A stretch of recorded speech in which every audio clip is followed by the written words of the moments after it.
In episode 15, we discussed the background of meibomian glands.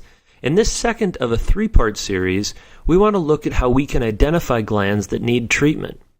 Like most things, the spectrum of gland health is broad, but what we have learned recently is it's not just the appearance of the gland that identifies it as being healthy. Traditionally, we have thought of MGD as an infectious disorder that shows signs of inflammation.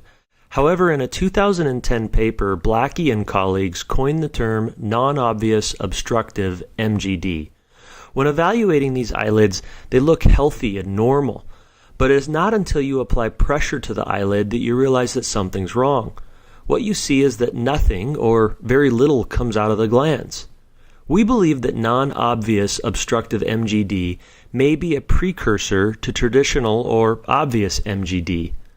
Please realize that we are attempting to downplay the way that the eyes look and focus in on more what's happening or how they're functioning. We have seen great-looking glands be totally non-functional or not flow at all, and conversely, bad-looking lids can be very functional. Of course, if the lid looks bad, even if the gland function is good, we may want to treat the inflammation. In either case, we believe that it's critical to get glands that are obstructed to flow again. Otherwise, these glands will shut down. The glands will atrophy and ultimately disappear, and the patient's symptoms of dryness will increase with time. As we mentioned in our previous clinical insights, we feel that it's critical to express the glands in order to identify the number of functional glands and the quality of the secretions that they release.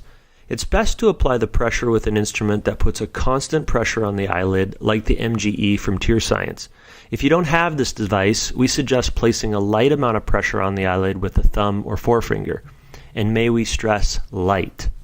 Just like most practitioners, when we use our thumbs or forefingers to express, we find ourselves applying significant pressure to get the glands to express, as if we're single-handedly going to cure the patient from MGD with a firm pressure. May we assure you, applying this much pressure does nothing more than give you a meibomian gland show in your slit lamp. Applying a light amount of pressure or a known or constant pressure with the MGE is diagnostic, as it represents the best case scenario of what your patient applies to their own eyes when they blink. If you ask us, we think you should use the MGE.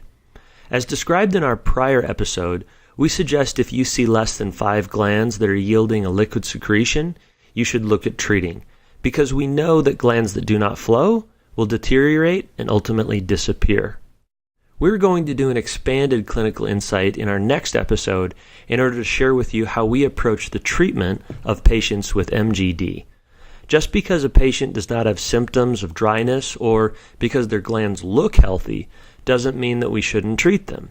Synonymous to glaucoma, a patient with low pressures does not mean that we don't have nerve damage. And if they have nerve damage, you certainly would look to treat them, even if you have no symptoms. MGD is no different. Look for Clinical Insight 17 on how to treat.